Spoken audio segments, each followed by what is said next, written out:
meet my neighbors. Now, there it is, the gay bomb.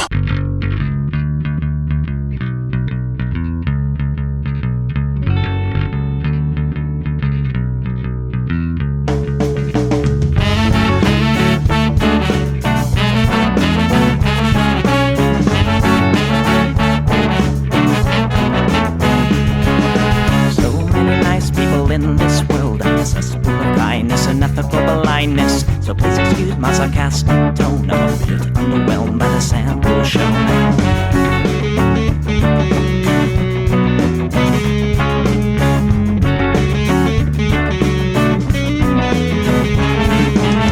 Mr. Bistro fraternity guy, you got my asshole, bloodshot eyes. Get drunk and fight every night. Idolize Bradley, belittle women's rights. Homophobic, racist, and don't give a fucking hey. Do you think you can drive a bigger truck? So wear your baseball cap to the side to let everyone know that you're a nice guy. So cool, we're so impressed. Lots of chicks and a barrel chest. Cause you're a real man. Punch for punch, gonna piss in your face while you're passed out drunk. I'm a nice guy, you're a nice guy. He's a nice guy, but all of you are assholes. I'm a nice guy, you're a nice guy. She's a nice guy, but all of you are assholes. Nice guys rule the planets. I just can't understand it. But we're defined by deception and lies. Social Darwinism and an overdose of pride. Fuck off, jerk off. I don't wanna hear it. Fuck off, jerk off. Read into the lyrics, cause everybody gets their just desserts. As long as you remember that nice guys finish first.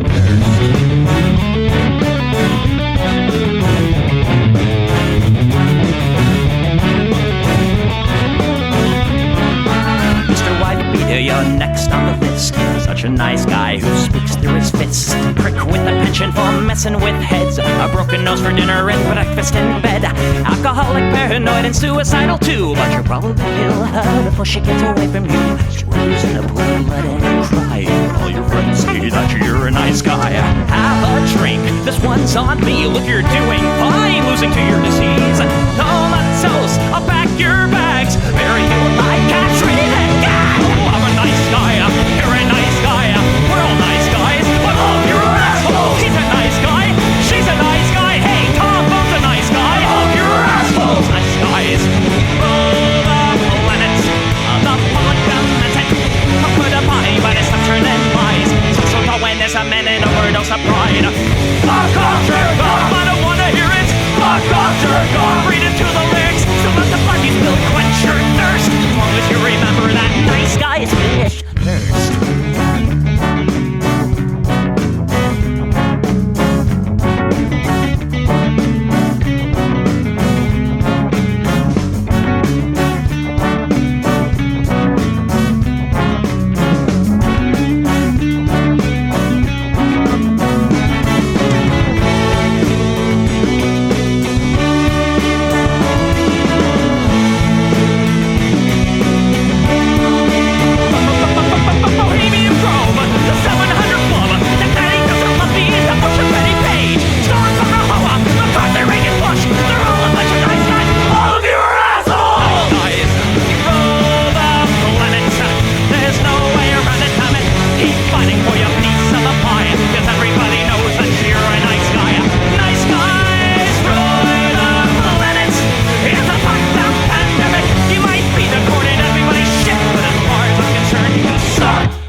All right, everybody, welcome to the Plex.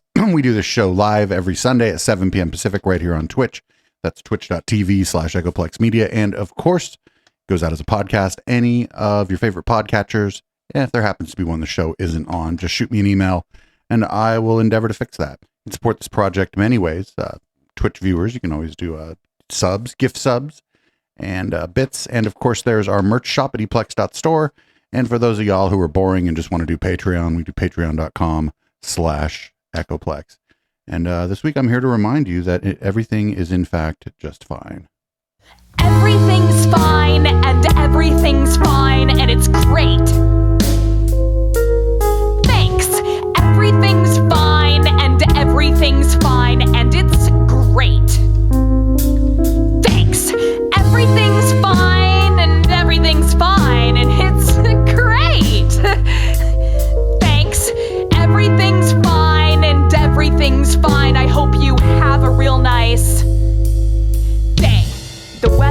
traffic, the time, and the news. How's your commute? What do you do? Sorry I'm late, I kept hitting snooze. It's just one of those days. You know what they say.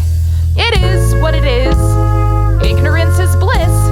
When it rains, it pours. Couldn't ask for more. What goes around comes around, all in good time. I guess that your guess is as good as mine. Everything's fine and everything's fine and it's great. Thanks. Everything's fine and everything's fine and it's great. Thanks.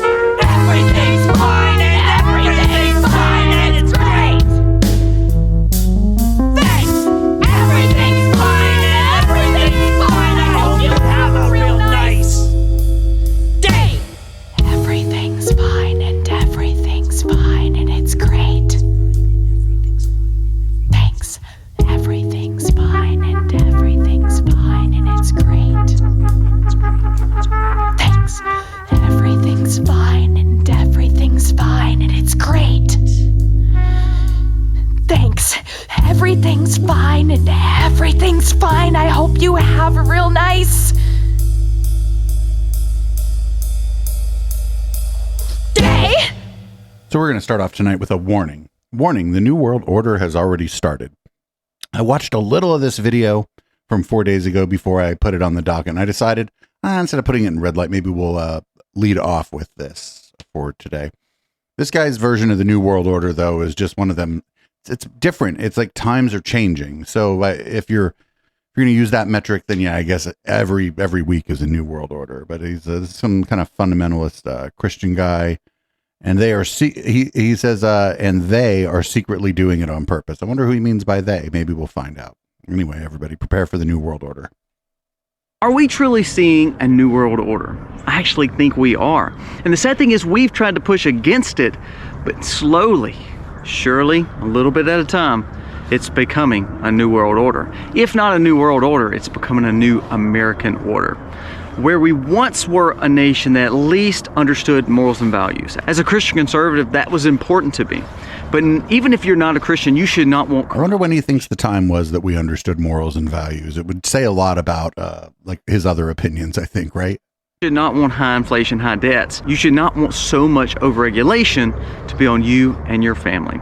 Today we're going to talk about just a few reasons that we are seeing a true New World Order and a new American order, and we should learn to prepare for it. Let's jump into it today. This video starts right now. We got time on our side. We're in a state. The music I play is so much better than this. You are my fire. Hey guys, welcome to the Max. Thank you so much for being here today.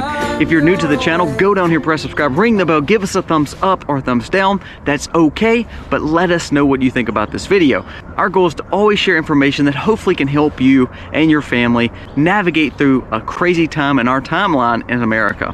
Hopefully we can gain wisdom and see what is best for you and your family. Why do I believe we're seeing a New World Order? Well, let's talk about three things that I think you should be looking upon and making sure you're preparing and taking care of your family.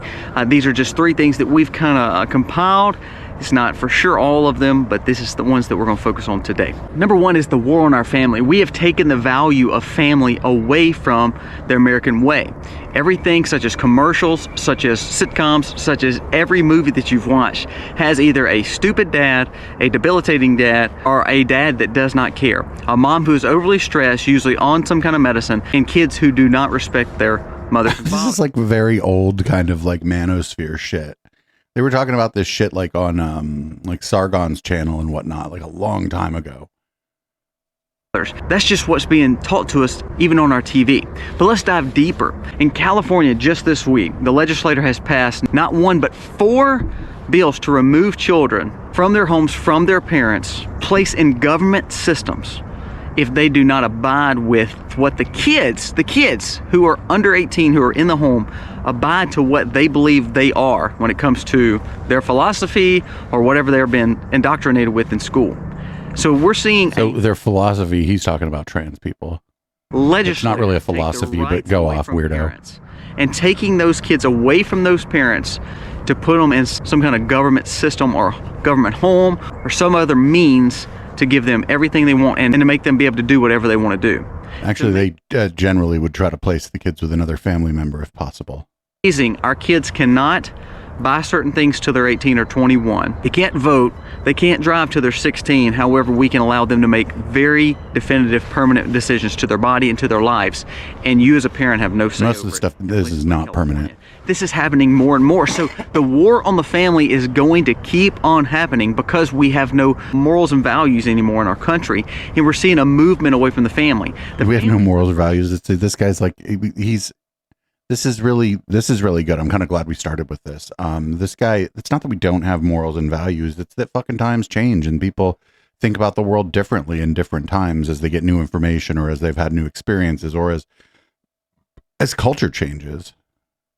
Governmental structure, meaning this is one of those things. It's okay, father, mother, children. If you didn't come up in a home of father, mother, children, that's okay. That doesn't mean you're wrong. That doesn't mean anything other than it may have been a little bit tougher on you to not see that first step of a body made up to have rules and regulations.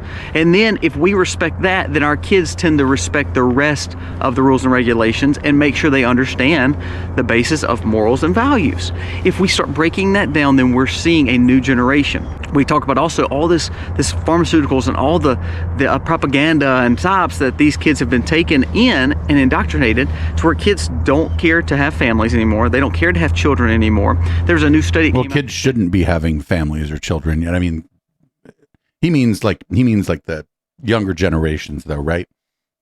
He means the like millennials and the Gen Z aren't having as many kids or, starting what he would call a family. And a lot of that's socioeconomic. I mean, getting married's expensive. If you get married, you probably want to buy a house. If you have kids, you definitely want to try to, buy a house. So like all these things, it's not due to a lack of morals, really. It's just the different circumstances than he thinks. I don't even know if he's if he's critical of the system that's causing all this. We'll see. Gen Z is the loneliest, the absolute loneliest generation that we have produced in America. They also said that Gen Z is the most indoctrinated, the most unsure of who they are. Why? Because they've not been taught correctly in the family structure. They've been indoctrinated more than anything. The breakdown of the family is the start of a new world order. Even more than that, a new American order. Number 2, we are being led by senior citizens and people who are dementia-ridden and lobbyists and politicians that are career-based and they're only caring about themselves and not for the freedoms and liberties and not for the American people. There was a study that came out that said that the Pentagon is even worried. Now, not the political side of the Pentagon, not the people who go on stage. Which side is the political side of the Pentagon? Is it segregated? And say everything that the administration wants to say. There's been talks and rumblings in the Pentagon to say we're going to get ourselves in World War III or a nuclear war or a major catastrophic event, all because we are led by dementia-ridden patients and people who see dollar signs. I don't think the Pentagon's saying that. Militarization or the movement of what we consider a democracy, but really what it is a push of NATO and really the warmongers of these politicians. So we're seeing a push of old individuals that's been there way too long and they could care less about you because they're so much higher than the typical person that's voting for them. How in the world they've become career politicians just blows my mind. But they are not looking out for America. They're looking out for themselves and their own families. Now, I care for my family. I'm going to be very selfish. Yeah, he's a little contradictory here. What if they have the good family values he's talking about and are looking out for their own family? Like he caught himself though. You could tell. He's like, wait a minute. This might seem a little contradictory.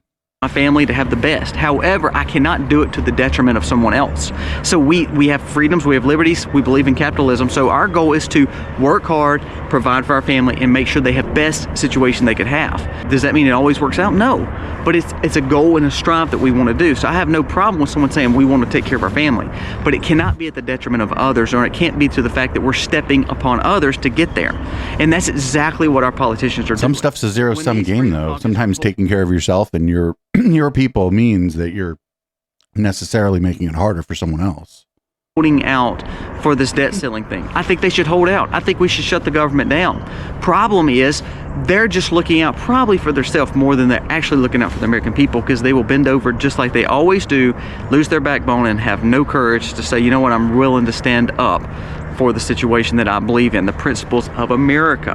Now, because of that, we're seeing a weakened political state, a weakened government state, because it's so lobby filled, so money filled, so pork filled, so overregulated that it's not actually looking out for the liberty and freedom of America. So that is building a new style government. That's building a new version of America. That's not the America that we once had. I don't believe our founders ever set up that the government was supposed to be as big as it is. Should they protect our freedoms? Should they keep us? I mean, to be fair though, if you dropped any of the so-called founding fathers into modern society, they would absolutely freak out.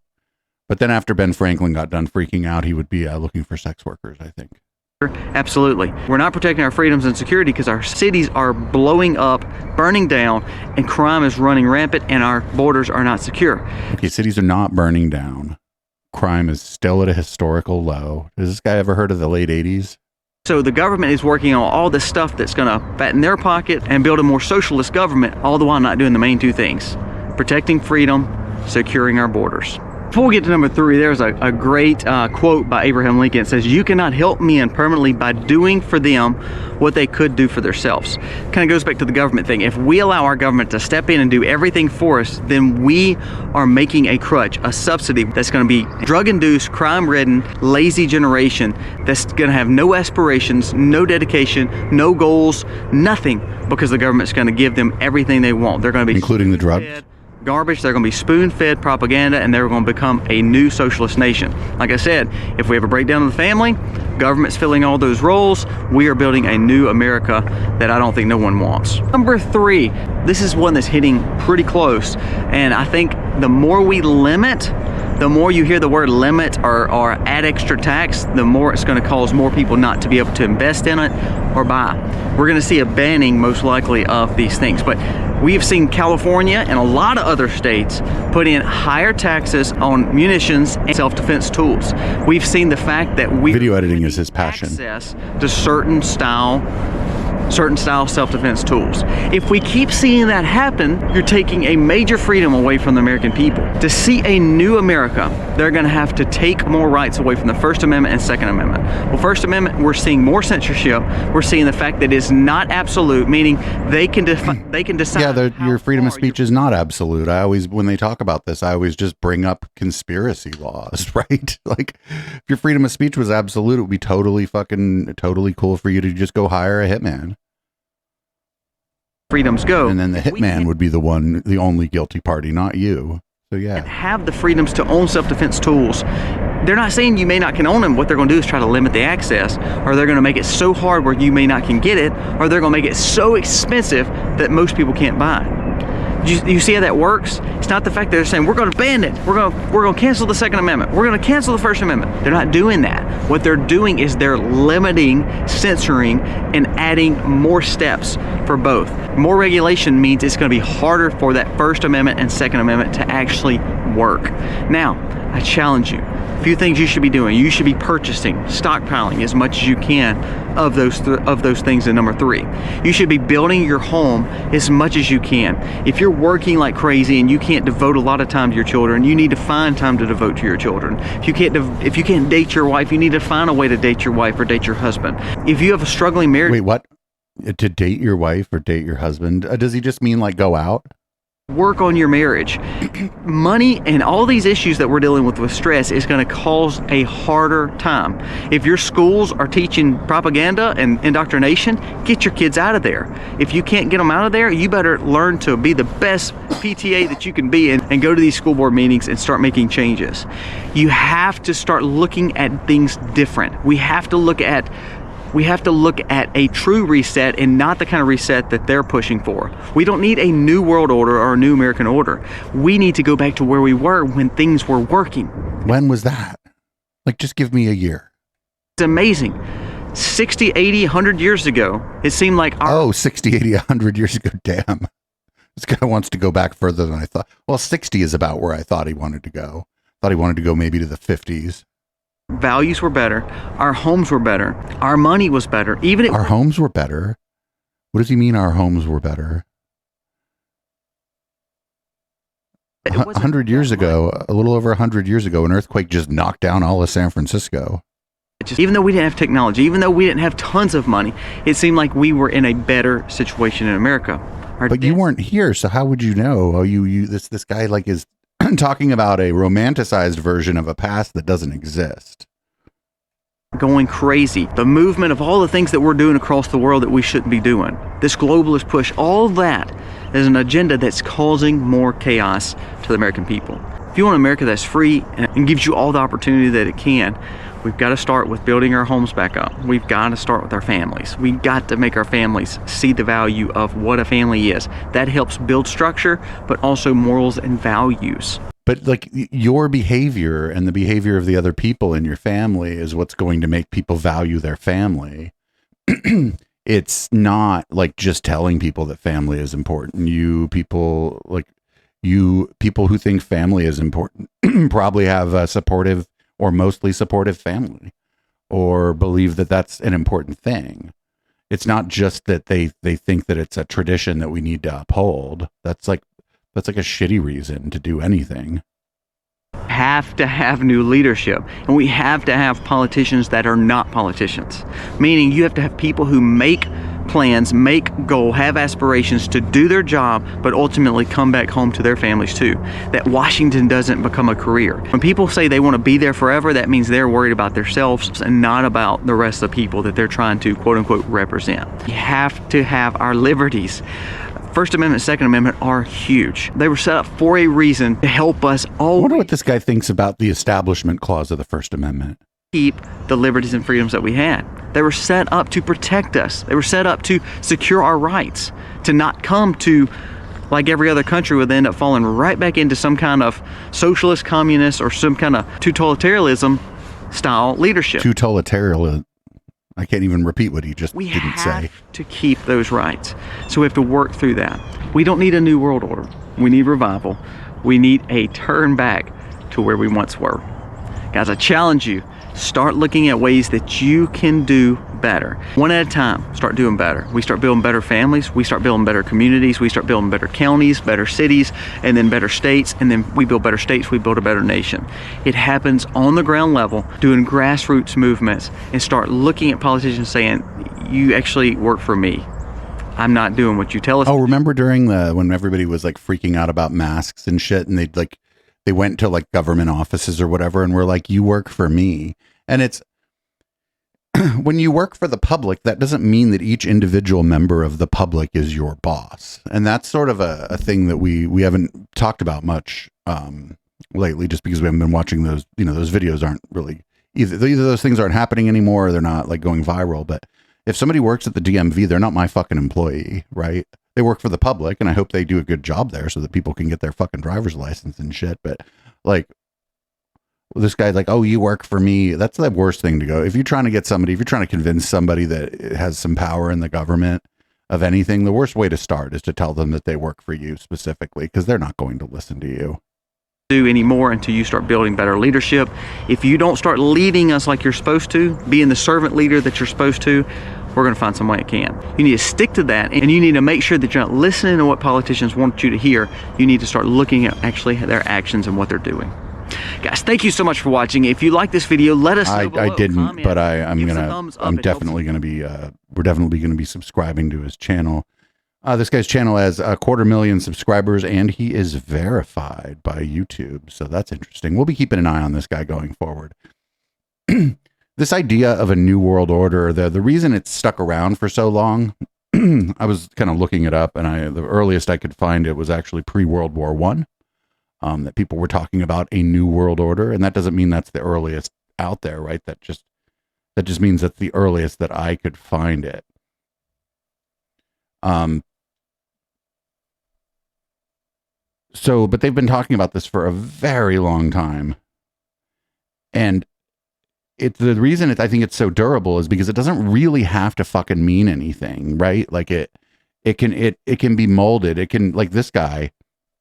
And this guy was just talking about times are changing. The youngs are doing different things, and they're fucking, I don't know. And then he went off onto this whole, they're trying to like regulate our guns and shit. But like, it's just so malleable, and so it's malleable and just easy to fit into like whatever your conspiratorial worldview is, because it doesn't fucking mean anything. Like, I was talking to somebody, and I was at, we were kind of talking about the idea of a new world order. And I feel like things like the printing press brought about what folks would have called, what you could legitimately call a new world order. Radio and television brought about what I think you could legitimately call a new world order. A lot of different technologies really changed the order of the world.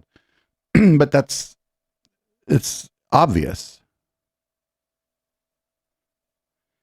Anyway, it looks like Merrick Garland went in front of the House Judiciary Committee, and Aaron Rupar went ahead and pulled some clips from it, and we're going to be taking a look at a few of those. Hang on a sec here. Okay, there we go. Twitter is going to Twitter, of course. It's just how it do. So Merrick Garland is the head of the Justice Department, and they're, they're mad about Hunter Biden or whatever. Far from being favored, many commentators have noted that people accused of simple gun possession while under the influence of a drug, when that gun was not used in the commission of a crime, are rarely, if ever, prosecuted the way Hunter Biden is being prosecuted.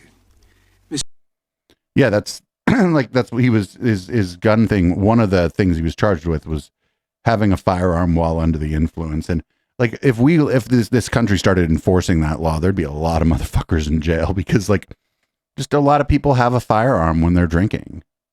And, I think it's fine. You shouldn't be fucking, playing with that shit when you're drunk, but, just being in possession of it. I don't know, if you don't do nothing with it, you're probably fine, though. You're better off not, just don't take your gun with you if you're going out drinking, right?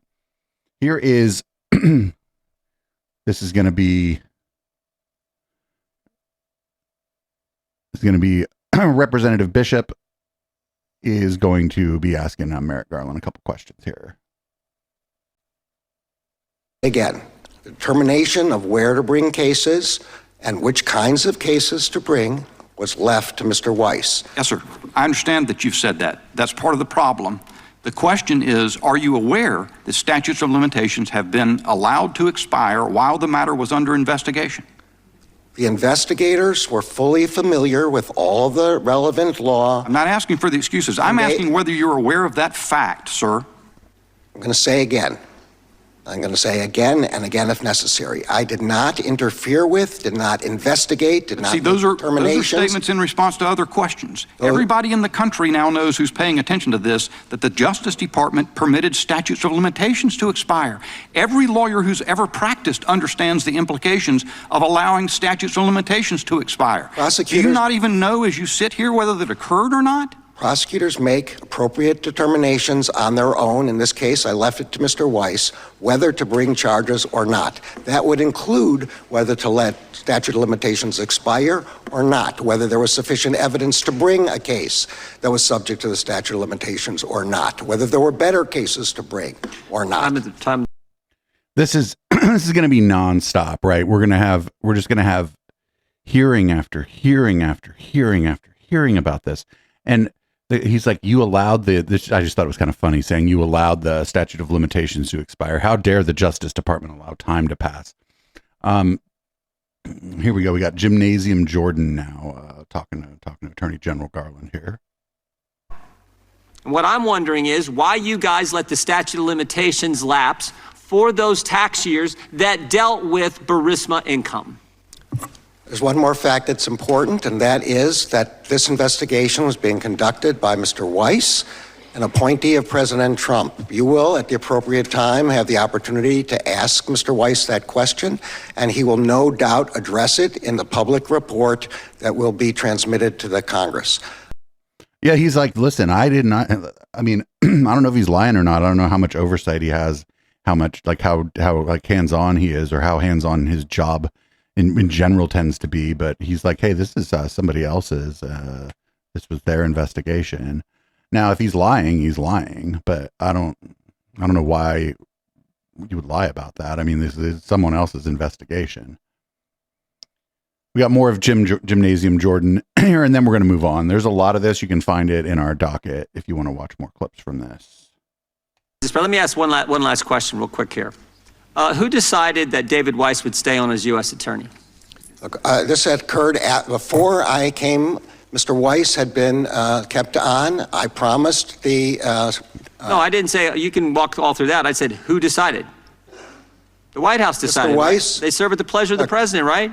Mr. Weiss was... Joe Biden decided to keep David Weiss as U.S. Attorney. You weren't sworn in until March. He was told he was going to stay on in February.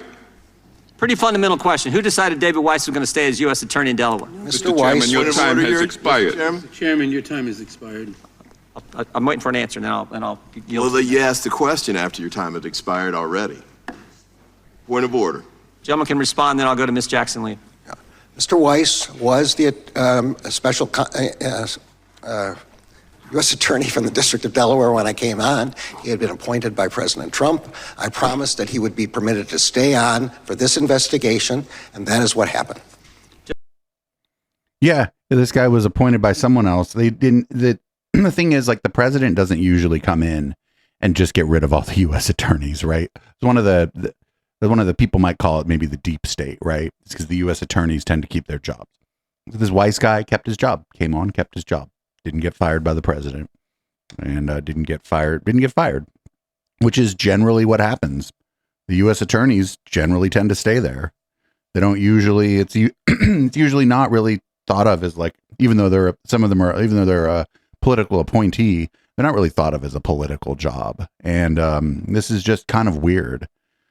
This is kind of weird. They're like, oh, you didn't fire all the U.S. attorneys, or he didn't fire this U.S. attorney. It's like, yeah, he didn't fire this U.S. attorney. This is just not what the president does when he comes in. And it's always been a him. I know it should be they. I wish we had a little more diversity in our presidents. Up next, not the biggest fan in the world of Pete Buttigieg, but he was asked some questions in front of Congress, and he already knew what questions they were going to ask, and he had a piece of paper with the answer, which is, pretty good, I guess. Secretary Buttigieg, since taking the role, you've traveled quite a bit, including private flights. How often do you take private flights? So I assume by private flights you mean the use of government aircraft assigned to my agency, and I knew this might come up, so I brought some numbers. Since getting this job, I have taken 600, these are estimates, give or take a couple, but I've taken 638 flights. And any of those commercial? Say about that? Any of those commercial? 607 of them were commercial, 10 of them were on military aircraft such as Air Force One, and 21 of them were on FAA aircraft, representing about 3% of the flights. What was there was a Freedom of Information request made of your office to reveal the costs of the travel. Have you provided those costs? I'd have to check back with the office to see how on the traffic, but I can tell you that, yeah, we're going to comply as I understand, with all it's FOIA been months requests. and you've not provided the financial numbers for that travel. Okay. Again, I can check on the status of a FOIA request, but I can You'll commit to providing that information? We will always comply with FOIA. Okay. But I appreciate the chance to discuss this because I can't help but get the sense that some people want to make it sound as if I don't travel most of the time on commercial aircraft, which of course is untrue. Yeah. Mr. Secretary, I think the irony for most people in my district is that they're being told that they're going to have to convert to electric vehicles to reduce their carbon footprint, and yet not everyone gets to travel the way that you do.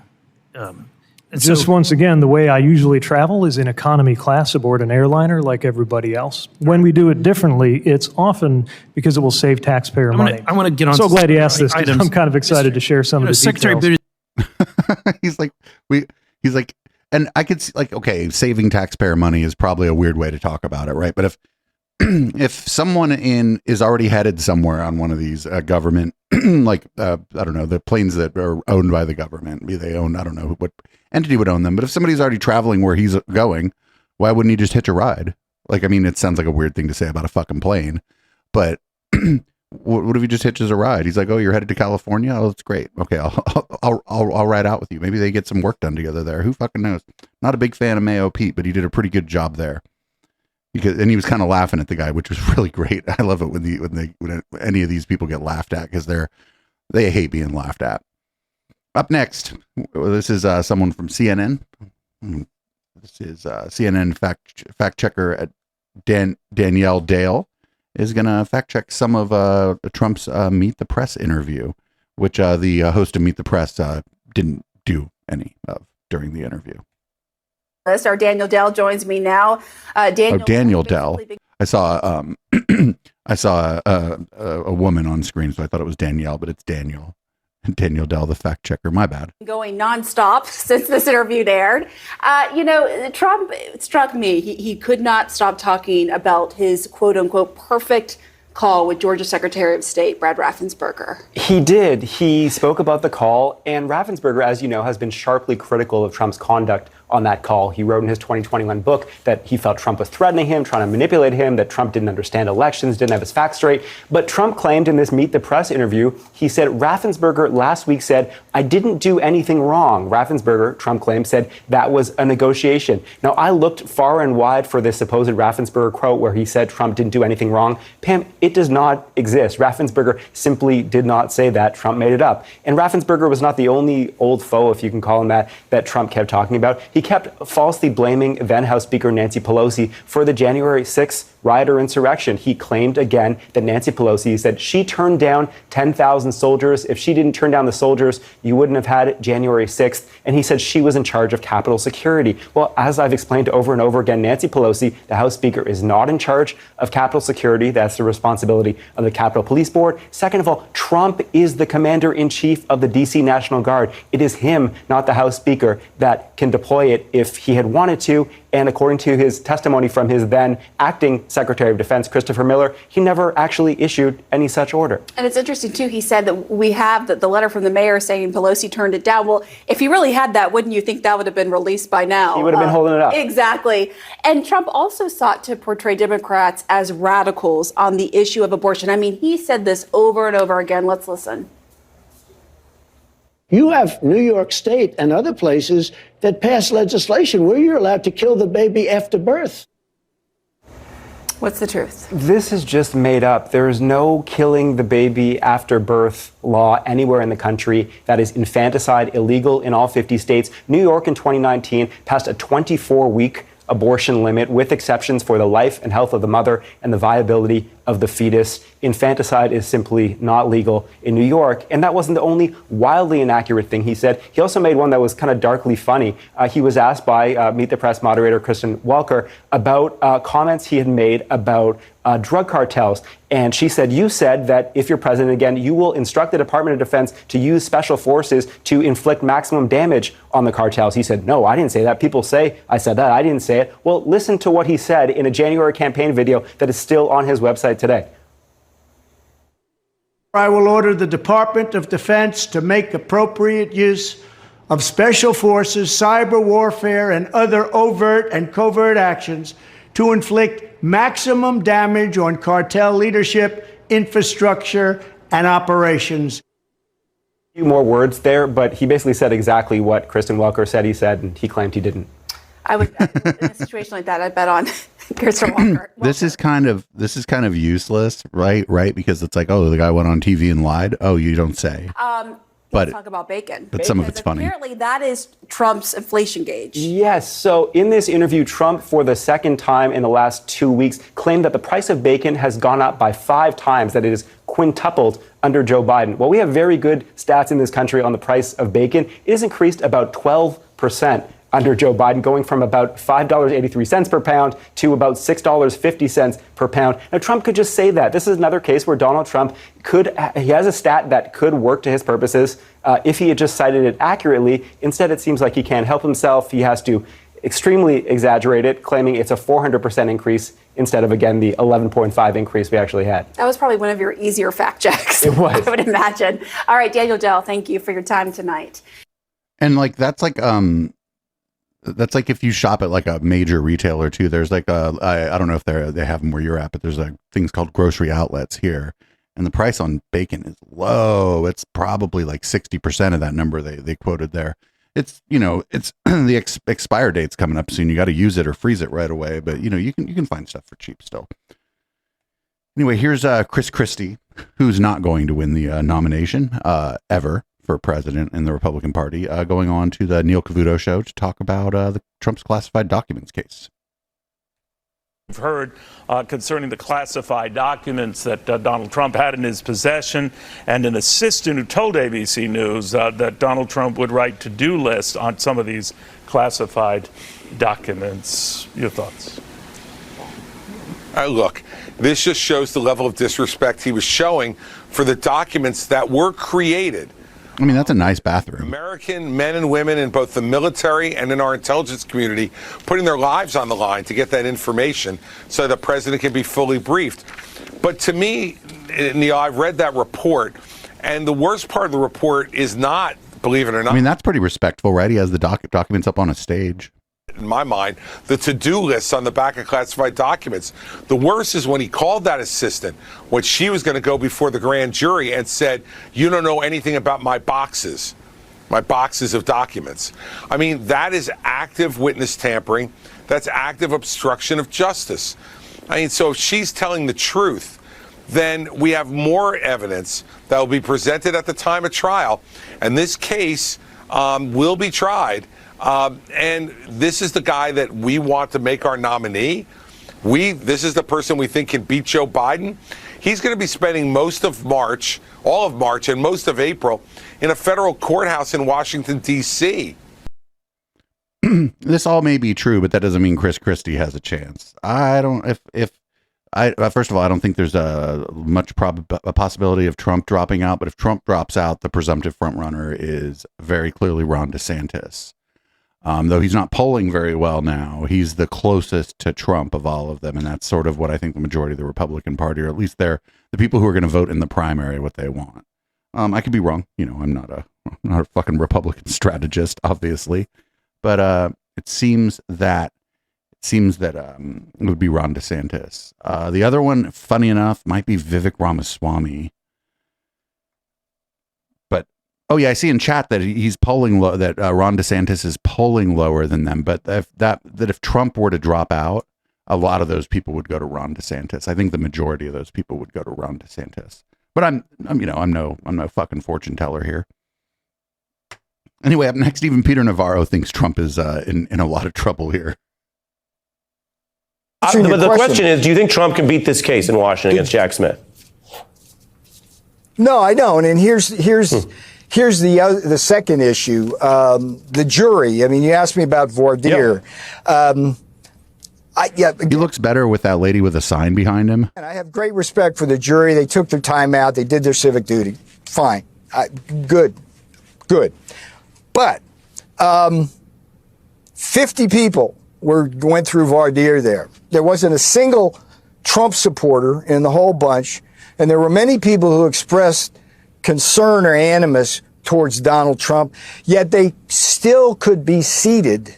They still could be seated if they said that animus would not affect their verdict. And we know in the district it's 92% voted for Biden and over 60% registered Democrats. And it's like, look, if I had a jury and I pulled it from MSNBC versus Newsmax or Fox, you might not come up with the same outcome. So I think that's going to be a tough thing. Understood. So they're already trying to say that the jury is biased before anything even started. That's going to be the talking point because it comes from D.C. Well, sorry, buddy. That's where the fucking thing happened. I don't know what, I think you're not going to get a fair trial in D.C. Commit your fucking crimes somewhere else, asshole. Here's Lauren Boebert. She's still talking about Beetlejuice. I got 2 clips of her talking about Beetlejuice. So what happened that night? Hi, Jesse. First of all, what happened is I messed up. I went on a date night, and I am a congresswoman and a public figure, but believe it or not, I'm human too.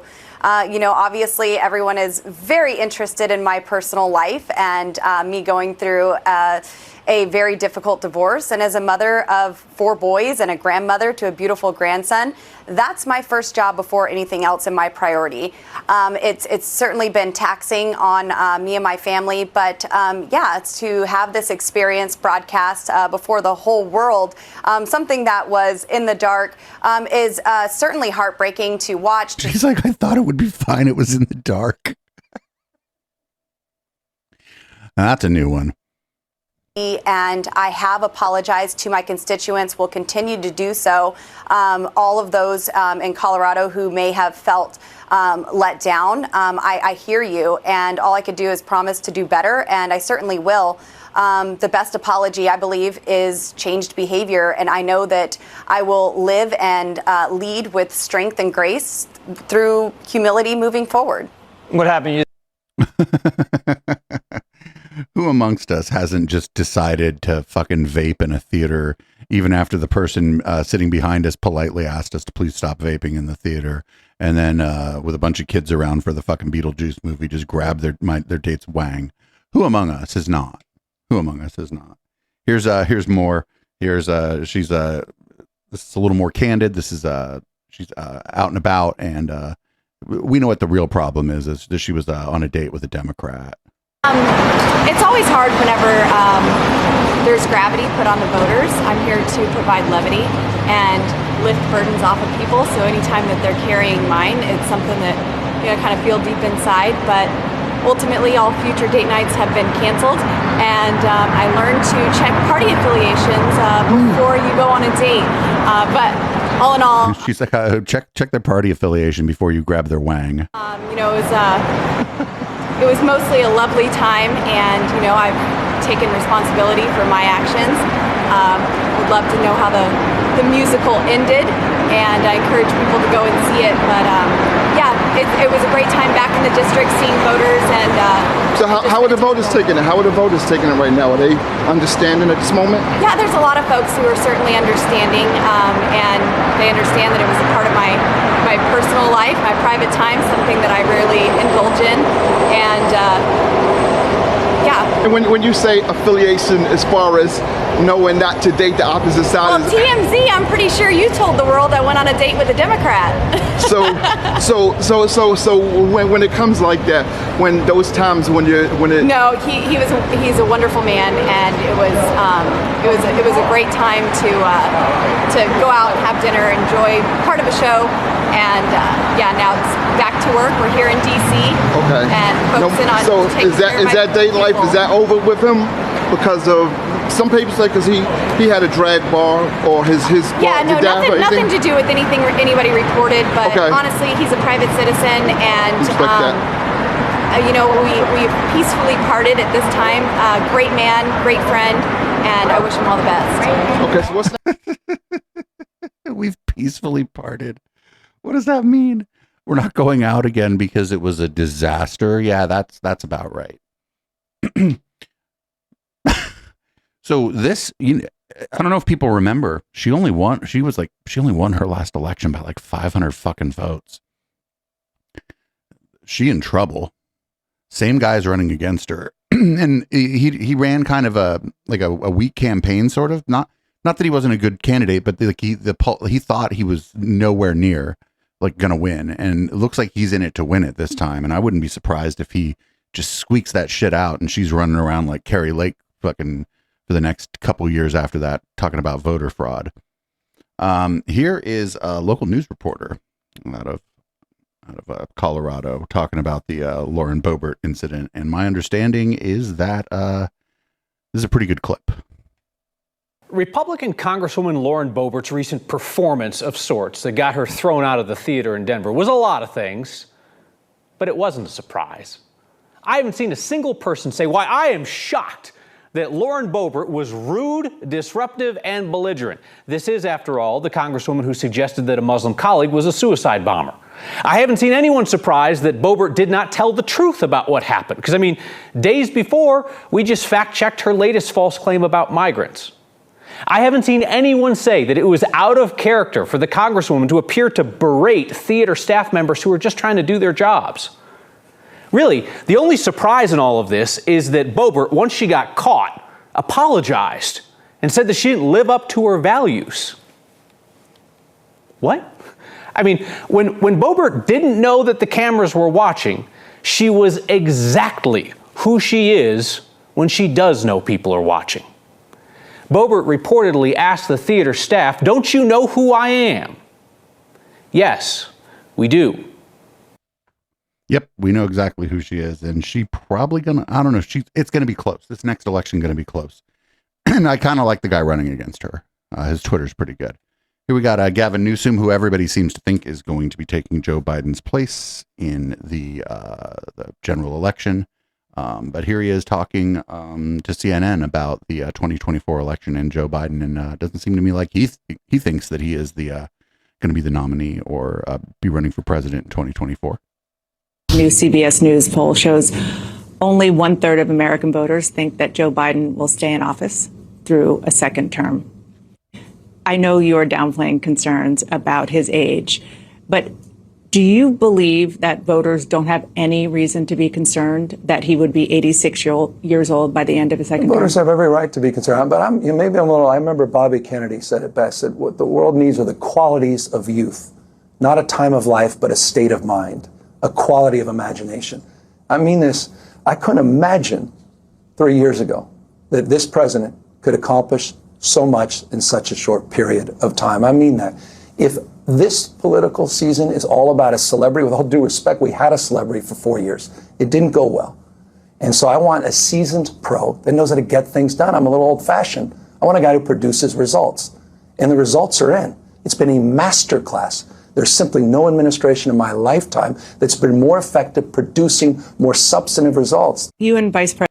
Yeah, I don't know if I agree with him here, but this doesn't sound like a guy who's angling to take Joe Biden's place, you know? President Kamala Harris go way back. Yep. You say that you came up together in San Francisco, knew each Before other. we were in politics. Before you were in politics. I'm sure you saw that former Speaker Emerita, Nancy Pelosi, she heaped praise on Kamala Harris, but she declined to say whether or not she thought that the vice president is the best person to be on the ticket with Joe Biden in 2024. Do you? Of course she is. The Biden-Harris administration, masterclass in terms of performance. Bipartisan deals on infrastructure, bipartisan deals on guns and debt ceiling, on the chips and science. She's Act. the best choice. I mean, by definition, if I think this administration the last 2.5 years has been one of the most outstanding administrations in the last few decades, and she's a member of that administration, she gets to lay and claim credit to a lot of that success. The answer is absolutely.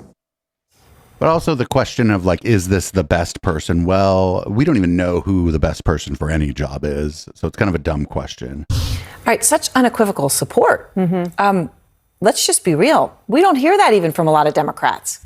And that's exactly why he's trying to be out there with such unequivocal support. I mean, in various ways, he says that the Democratic Party needs to stop hemming and hawing, needs to stop sort of gnashing their teeth collectively. Yeah. And he says point blank, this is the train that is leaving the station, so we all need to get on board. And this train, he's referring to the Biden-Harris reelection campaign. And what he's been trying to do, not just I guess really by example, Aaron, is say, this is how you do it. Stop whining, stop worrying, get out there and sell this ticket, because this is the ticket that we have. Well, he's selling masterclass, listing off all of the accomplishments as he sees them, right? I mean, and then just like point blank, no pause support for Kamala Harris. Again, I'm just saying it does contrast with what you hear from so many others. And so you did speak to him about his own ambitions, right? Because in any conversation about, if Biden decides not to run, he has to anoint someone, you hear Gavin Newsom's name. How does he respond to that? Doesn't go there at all. At all.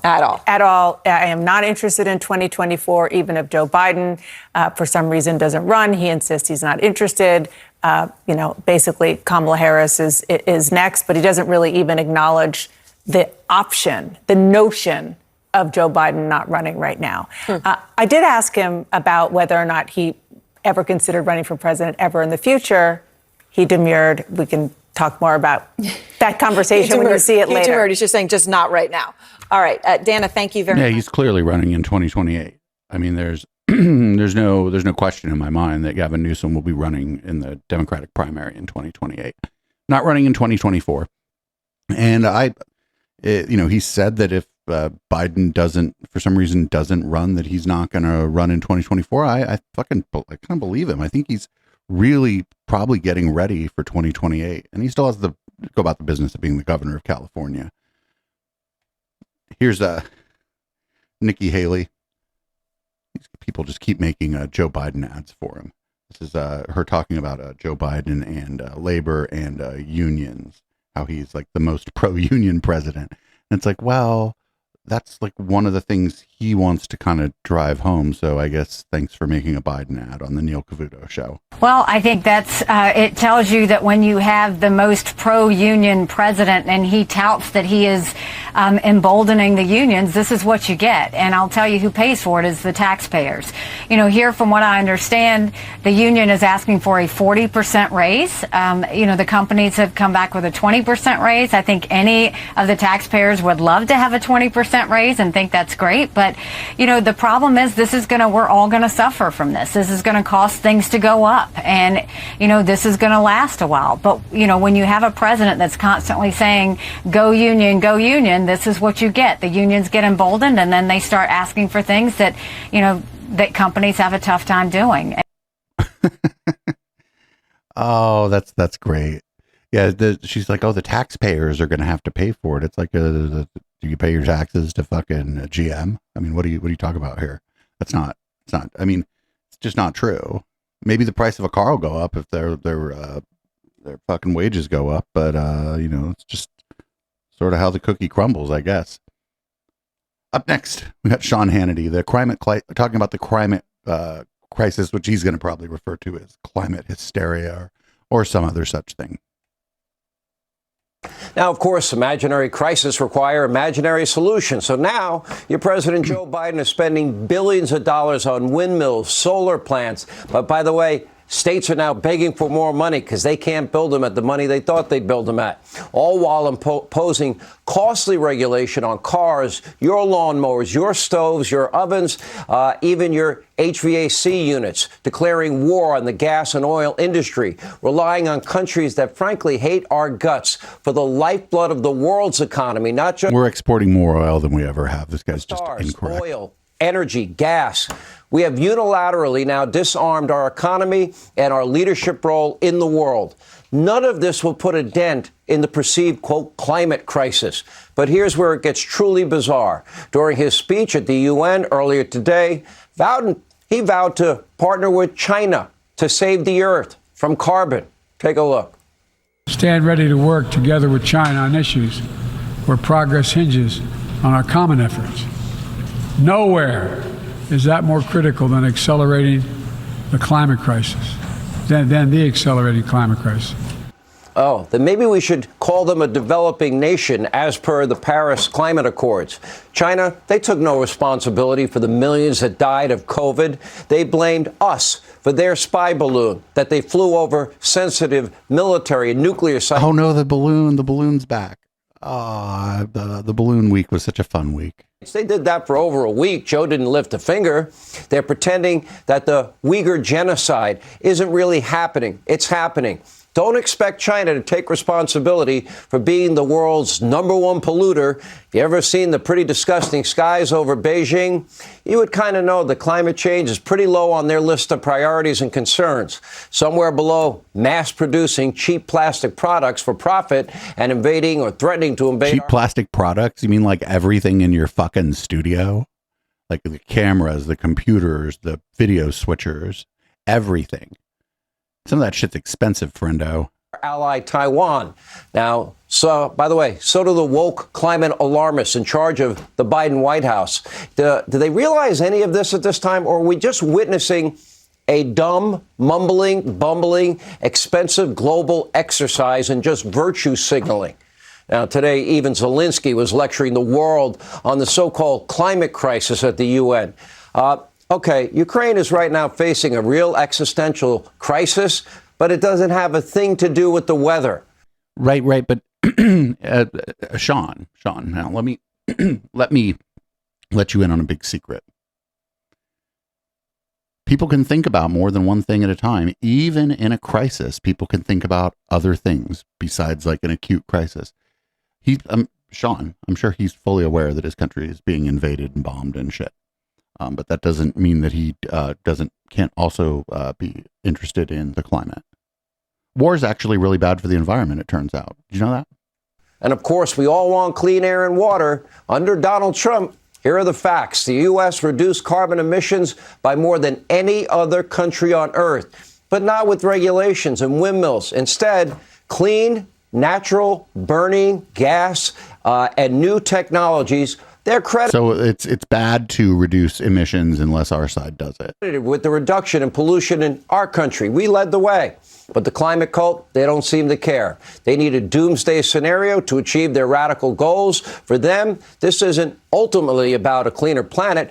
Their end goal is more government control over your life, a bigger share of your paycheck, a greater say in your decisions, more ownership over your property. In other words, socialism. The climate crisis is just a virtuous Trojan horse for global collectivism. Republicans in Congress. Oh, a new world order. Reject this. They got to stand strong. I thought Republicans, thought that fiscal responsibility was important. Question is, how? Well, a serious budget battle is a small but important step in the right direction. Keep in mind, government shutdown is definitely not the end of the world. I've talked about that. Our military, they'll be on duty. They'll continue to get paid. Social security checks, in spite of the fear-mongering, they will go out to the people that deserve them. The VA, our veterans program. People that deserve them. And by the way, the people that get furloughed, they'll get hired back and probably get back pay as they usually do. Trying to use this as leverage to force the Democrats' hand and start, we need to get our reckless spending under control. Bring your case to the American people before it's too late. At the end, he was kind of all over the place. So what struck me most about that, though, is like, all these attempts to, reduce emissions are bad, but also when my guy was the president, we reduced emissions and that was good, but it's bad now. Doesn't make any fucking sense. Speaking of doesn't make any sense, here's Rudy Giuliani. Rudy Giuliani is considering suing Cassidy Hutchinson, who he allegedly groped on January 6th, for defamation for coming out and saying that he groped her on January 6th. In the next, I don't know exactly how long, 3 days, 4 days, we will file a lawsuit against I'm not even going to mention the name, the serial liar who claimed that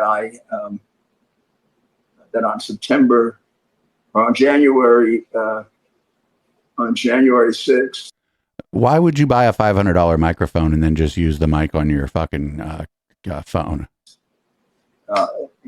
In a tent, I touched her and then bent over and put my arm all the way up her leg. In other words, I want you to think about the visual. No, I don't want to think about that, please. And I bend over, put my arm up her leg. Like, really? That's about as he just did a dramatic reenactment. Jumped out of the back seat of his limo, got into the front seat and grabbed the wheel. This is the same person, and Secret Service agents made a liar out of her there. And I don't need the Secret Service agents. She can find out what I got. But the reality is, it's time. It's time to fight back. I mean, this is a scurrilous, horrible charge. I don't know what's wrong with the woman, but she should get her.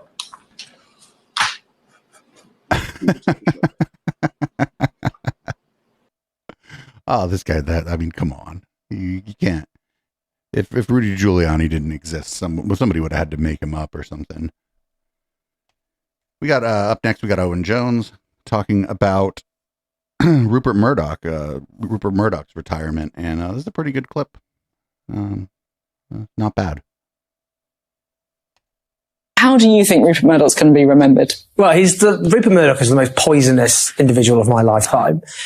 20 years ago, just as an example, on the road to war in Iraq, Rupert Murdoch owns 175 newspapers all around the world, and all 175 newspapers backed the Iraq war. They softened up public opinion for what was a calamity which took the lives of hundreds of thousands of people and unleashed terrible blood and chaos. And why do I mention that?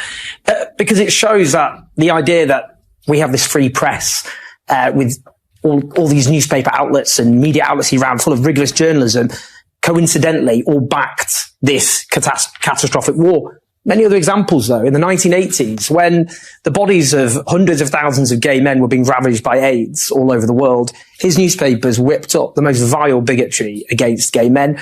If you think about the United States, we mentioned Fox News, their peddling of conspiratorial nonsense about the Obama administration, the Islamophobia, that paved the way for Donald Trump, who he spoke to every single week when he was president. Or if you think about the climate emergency, spreading climate denialism about what is an existential threat to human civilization, his attacks on migrants, refugees. So you're a big fan then, right? Huge fan. But I think it's really important we say this because this isn't just some media owner. This guy is a politician. He's a very, very powerful political figure who has, without being elected by a single person, had a huge disruptive and pernicious and poisonous impact in our democracy, Australian democracy, US democracy, and democracies all over the world. Yep. Couldn't have said it better myself. When I heard, basically when the news broke that he was retiring, for some reason I thought he had passed. No such luck. Up next, we have we have two palate cleansers, actually. They both involve cats. No surprise there, right? Our palate cleansers often involve cats. This first one is incredibly cute. I think they're both having fun, actually. The cat and the window washer here.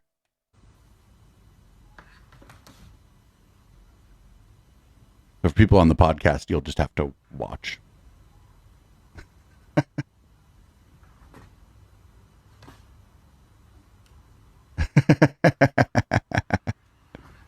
It's so cute.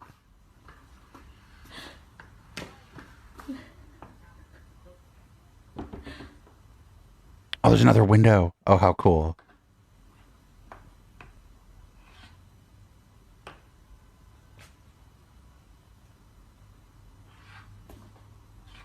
Oh, and his friend's there too, but his friend's like not that interested.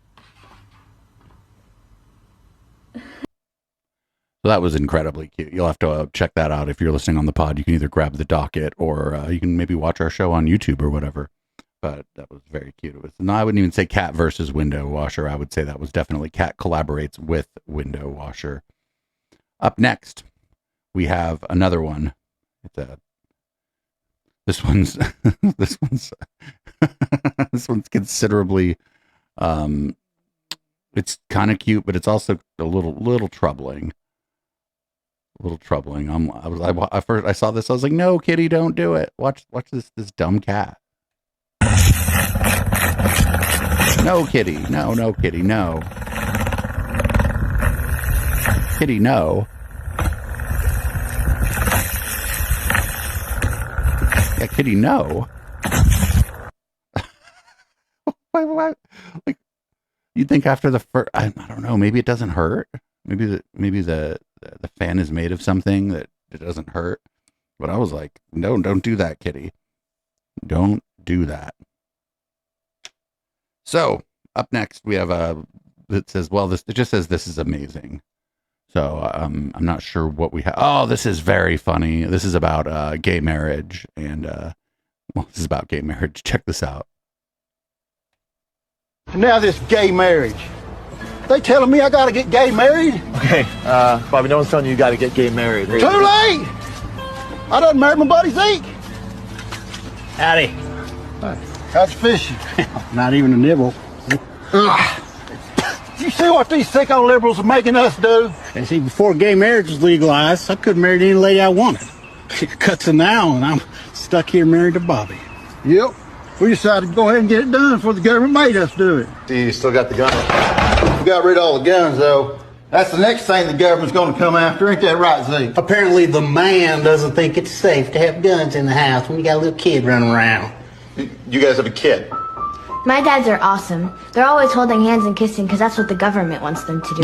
And they said when I grow up, I can be anything I want to be. And that sexuality is fluid because that's the way things are running anyways. Now she's gonna go off and get a good Ivy League education, come back here and take my job. It's just another immigrant taking an American job away. I thought you were in your own business. I do. I run a clinic for unwed mothers. You're a doctor? We make love in this bed every night. Because pretty soon there's going to be an amendment where we have to do it anyway. We better get going. It's almost time for mosque. What? Oh, yeah, we're Muslim now. Yeah.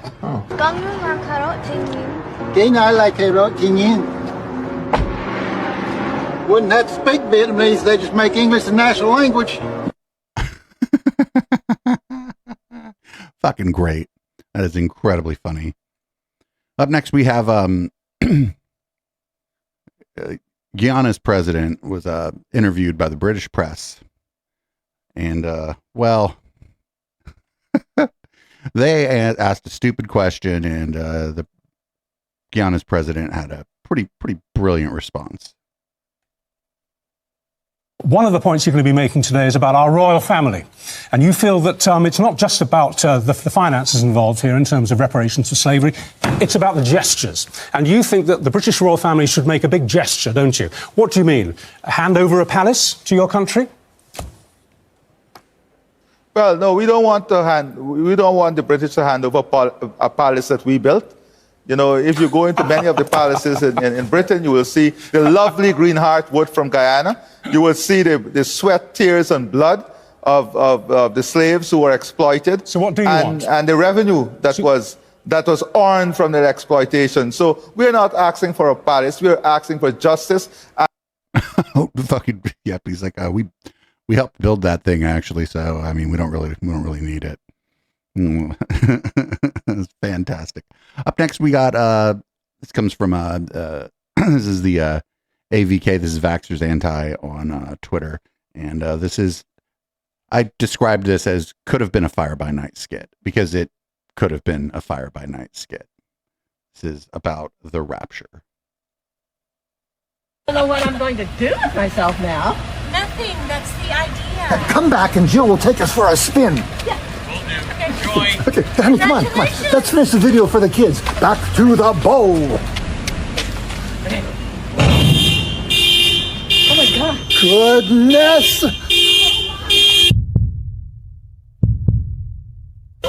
Are they hurt? They're not in the car. Come on, that's crazy. We just saw them seconds ago. What's going on? This can't be happening. No. That could have been a Fire by Night skit, right? They clearly got raptured. It's amazing. Very funny. I don't know if it was serious or intended to be satire, but it is very, very funny because they got raptured. Good for them. Here we got Mike Flynn. Mike Flynn's doing some Latinos for Trump outreach here. I haven't watched this. I'm pretty sure it's going to be pretty fucking cringe. Might be funny.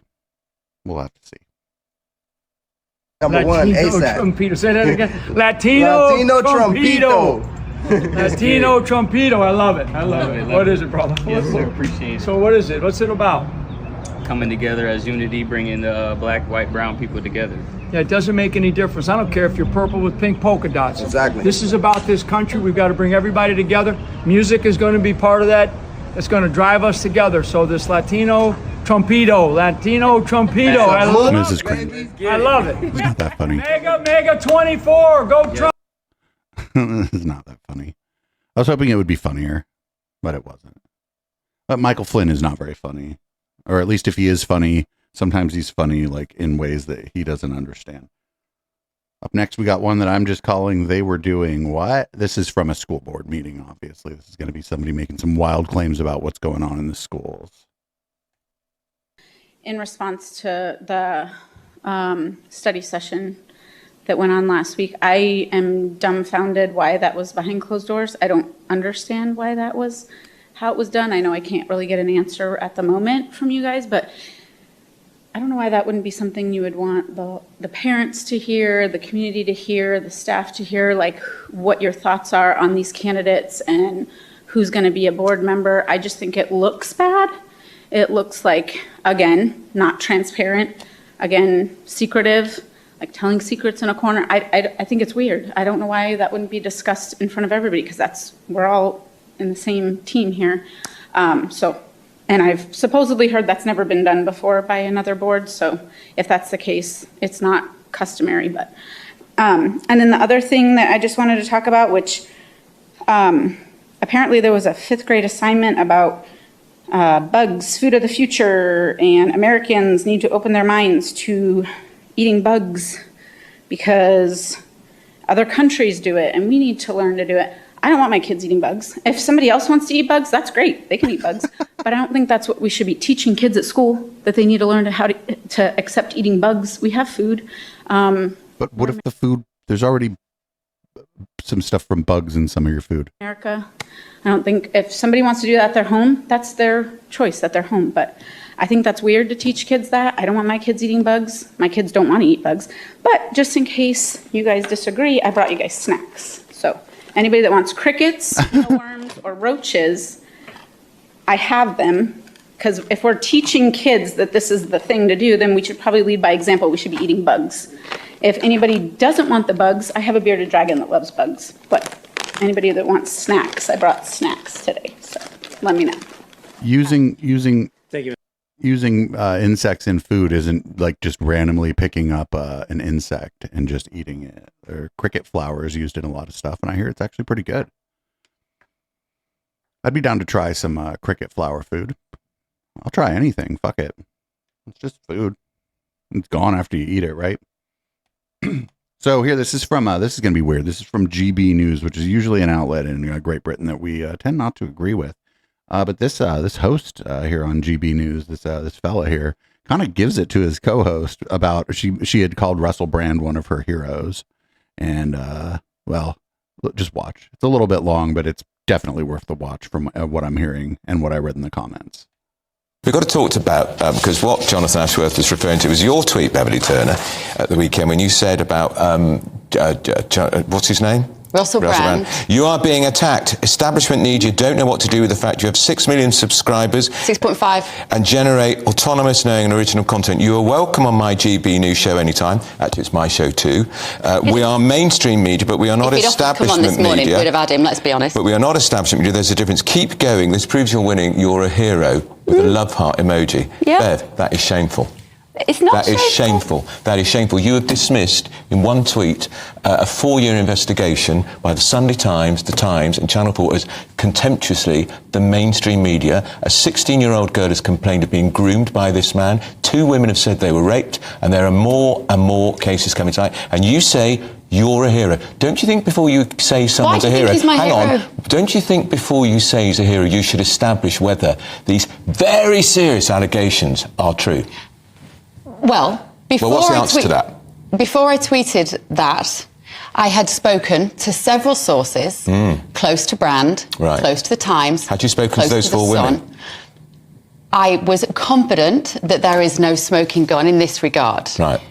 I remain confident, having watched the dispatches, if that is what they've got after 4 years of a joint investigation by the Times newspaper and Channel 4, those 4 flimsy allegations from women who choose to stay anonymous, so there is nobody that can counter their version of events. It's nobody who can say, well, hang on, I was there. Wait a minute. Of course they choose to stay anonymous. Does she know, like, come on, what if their names were released, this Russell Brand's basically online cult would go after these women. It would be horrible. They'd like have to move like and shit. They'd like be on the run. They'd be like Michael Weston and Burn Notice. On that occasion. Whilst, and this is the thing. Do you have any sympathy for these women? There are 1.1 million. Sympathy for these women? Every year there are 1.1 million people who are sexually assaulted in this country. Newspapers, like yours, don't care about that until there's a celebrity involved. And then suddenly it's all over the front pages of the paper.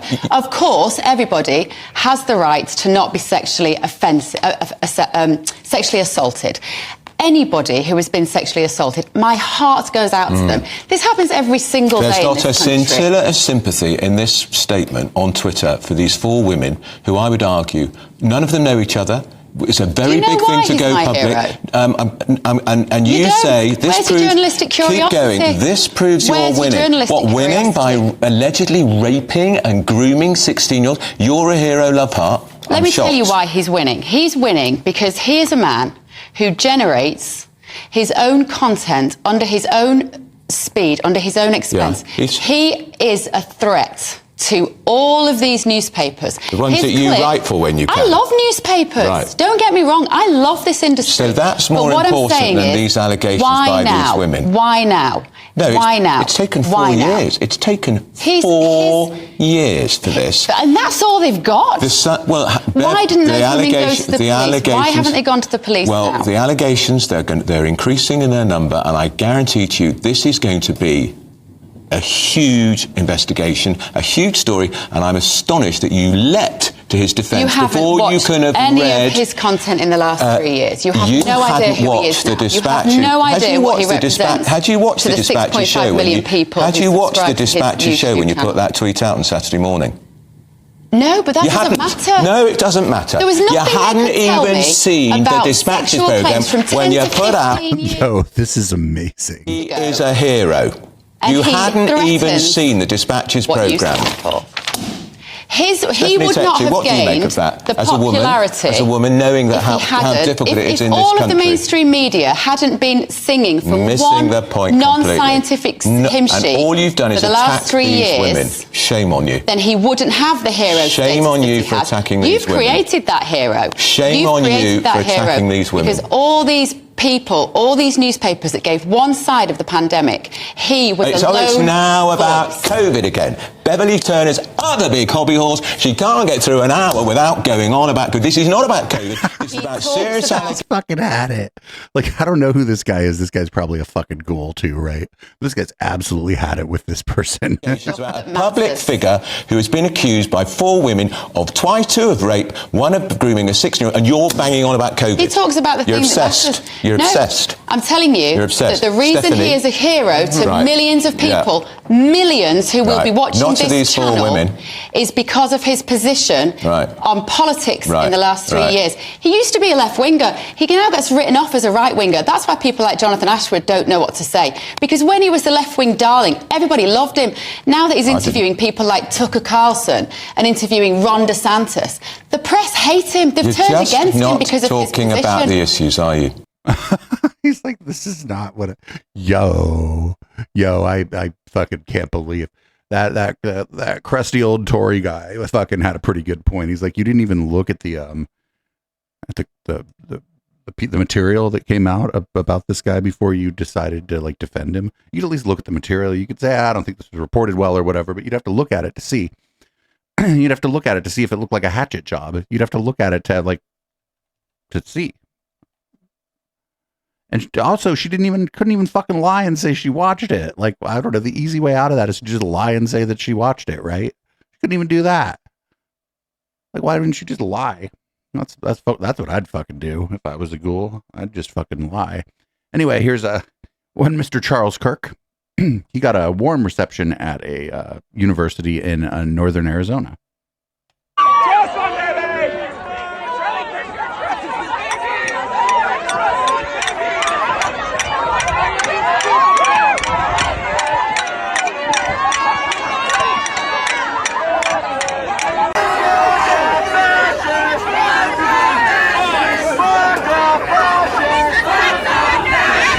He was like, he's setting up a table for to talk to people, and like nobody came to talk to him. And then why would you set up a table? I don't understand. I mean, he kind of there's a way in which he did get what he wanted out of that, though. But I still think that there's no real other way to like deal with that stuff. Even though they sort of get to play like footage of being like, look at how intolerant these college students are. I mean, your other choice is to just not do that. And so, you're kind of damned if you do and you're damned if you don't. But I don't know, going out there and making fun of Charlie Kirk and talking shit to him is fun, I guess. So go ahead and do it. Here's the same guy, Charlie Kirk. This one's amazing. This motherfucker is going to talk about how nobody in the Bible retired. Okay, welcome back, everybody. Look, for current beneficiaries, none of your obligations should be touched. If you're receiving Social Security, if you're receiving Medicare, if you look at the composition. That's because that's who his audience is. He doesn't run no student group, right? We all know that this guy, he like tries to pretend to run a student group and like have like young people as his followers in his community. But we all know it's like people my parents' age that are like this guy's followers. Of the federal proposed budget. A lot of it, though, and I don't like this word entitlement. I don't like that. I'll be honest. If you pay into Social Security, that's not an entitlement. You earned that. Now, well, that's you're entitled to it. You absolute dumb fuck. You should be able to opt out of Social Security payments. I really do. You should be able to say, no, I don't want it in the future. I don't want it now. I can invest it far more dutifully than with the federal government. And just so you know, the federal government's not putting your Social Security payments in some sort of a lockbox. They take your Social Security payments via FICA for 20, 25, 30, 35-year-olds. And then they just bring it through and they say, okay, we'll pay you later. We'll pay you later. We'll pay you later.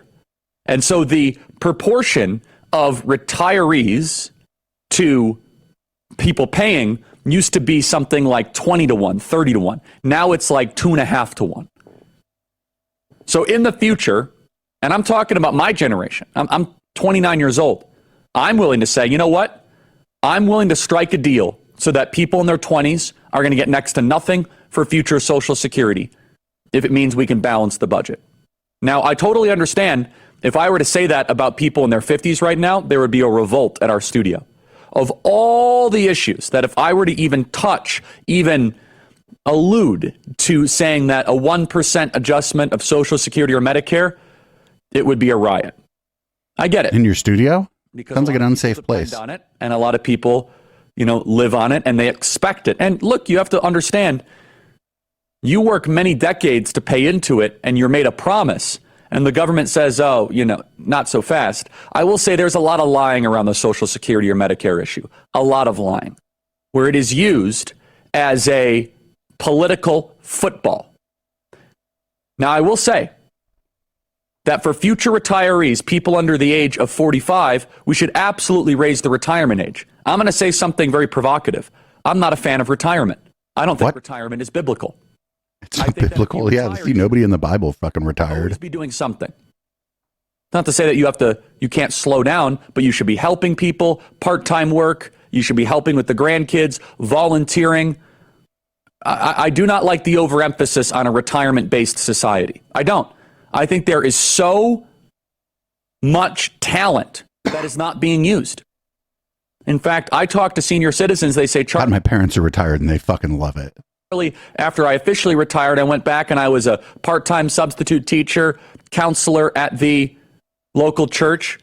And so I challenge this idea of retirement altogether. People are living longer. Are they doing more with their 70s or 80s? Some yes, some not so much. But you say, Charlie, I'm just going to retire and I'm just going to go golf. I think what a waste of the gifts that God has given you. What a waste of the wisdom. What if you're really good at golf and you enjoy it and you can teach other people to golf and you like that you have been given just to kind of just watch TV and to golf? No, there are young people that need you as a mentor. You know how many Turning Point USA chapters would be blessed by people in their 60s, 70s, and 80s to mentor them, to pour into them, to give them advice? But many people in retirement do volunteer, and they volunteer with young people, yeah, if they can. A lot of people do that. So we take money from people who need it the most, young families in their 20s and 30s, and give it to those who need it the least. Some people without Social Security would be on the street. I'm not even for means testing it. I'm for like raising the cap on it, right? so that like somebody in chat said, Charlie's done paying into Social Security on the 1st of January. That may be an exaggeration, but people who make like, $250,000, $250,000 a year or whatever, they only pay. Only half of that is captured by Social Security tax. And so we need to raise that up so that all of that actually is captured by Social Security tax. And here we go. We got this is Anna Perez. She's sort of been kind of sometimes on a red light docket. She's going to talk about how there's no good produce at her local grocery store. And she's going to have a weird reason for it. Maybe not super surprising to hear, but a weird reason for it. Anyways, a lot of these things are made up, which is the whole point of this. This is a made up problem. So I had a lot of thoughts on this, and I want to kind of break them down. Firstly, I think it's always funny, and I kind of alluded to this earlier, how the left is always so concerned about food deserts. They claim that black people are the victim of these food deserts. That's a term that they often throw around, but they're basically describing what they just did in the article, which is the fact, or the idea rather, that black people are being starved to death in certain communities. And Chicago is has a pretty high population of black people, certainly disproportionate when you compare it to the rest of the country. There's about 14% of black people in this country. Chicago has almost 30% black people, at least according to latest demographics from what I'm aware of, at least. So it's interesting because obviously they're trying to turn this into somewhat of a race issue, which is why you heard all of that rhetoric surrounding historically disenfranchised groups. Obviously, they're speaking about black people because that's always how they talk about black people. So anyways, I think that's funny how they're claiming that black people are the victim because they're not. I don't know a whole lot of black people that don't love fried food. And that's not a thing that I'm being racist about. That's just a fact. Okay. I live in Washington, D.C.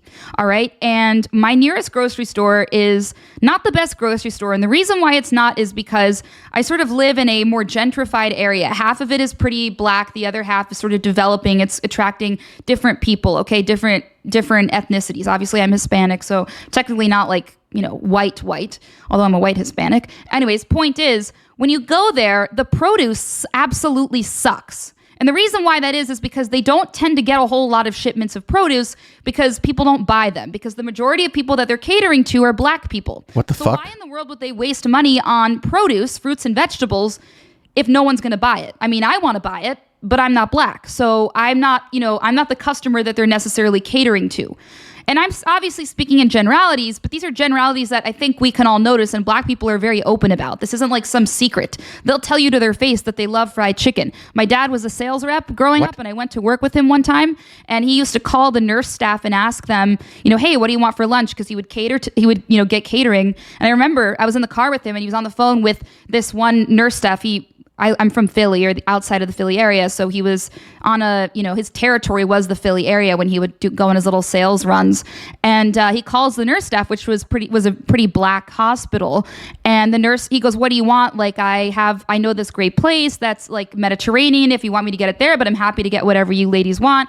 And the black woman goes, Emilio, I just gave away my dad's name. You know us. You know what we want. We want fried chicken. We don't want none what of that. The fuck? We want fried chicken. And I remember, fuck you. But it's true. They're very open about their preferences here, and there's nothing wrong with that. That's just it. Just dude, everybody likes fried chicken, yo. And so this idea that we're, everybody likes fried chicken.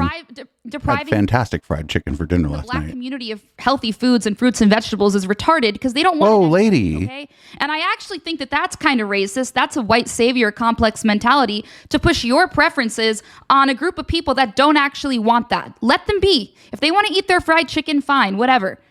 Whoa, dude, that's fucking crazy. Like, why would you go and why would you I have a soundboard, a Gorka for that. I rarely run the soundboard at all during the podcast part of the show, but it's like she doesn't just think it; she says it on camera. We got one more story, one more clip before we hit up red light tonight. This is one Ali Alexander. He doesn't like Mark Levin, but it's for a very Ali Alexander reason. So anyway, I say all that to say that Merrick Garland is I like who said this? Oh, Mark Levin said this. Mark Levin is at the top of his game. Mark Levin has never been better than he is now. So hats off to him. But I would never buy his book. I wanted to. I thought about it yesterday, but then I was like, this guy's going to piss me off through half the book because because Mark Levin is inherently a foreigner. You know, he's Jewish. He's a foreigner in kind of his ethos. What? So the way he talks about the Democrat Party is a different way than I, a son of the South, a son of Texas, a son of American slavery, a child of American slavery. I would talk about the Democrat Party in a better contextual American way than a foreign person like someone who's Turkish or Jewish or any of the issues or the ites, you know? What? And they just, you know, it's like when people like try to blame slavery on the Democrat Party, it's like, that's not just an un-American argument, it's an inhumane argument. Slavery existed everywhere. Well, that was weird. The guy's foreign because he's Jewish. Mark Levin was born in the United States. I don't like Mark Levin. I think he's an asshole. But, you know, not great. Ali Alexander is a gigantic piece of shit and always has been and probably always will be. And, you know, it makes him money. So, and Mark Levin also a giant piece of shit. And it also makes him money. So that was our podcast part of the show. Podcast listeners, if you want to catch the rest of the show, check it out live sometime. It's 7 p.m. Pacific on Sundays, twitch.tv/Echoplex Media. Or you can become a member at eplex.store at patreon.com/Echoplex. $5 or more a month, and you get the entire audio and video capture of the entire show in your email the next day, a day before the podcast comes out. And that's a couple ways to support this project. Other ways can be found at echoplexmedia.com/support. And we're out of here. I'm going to change the contents of my beverage, change the color of the light in this room, and I'll be back in a few minutes for Red Light. This is Boomers by Periscope.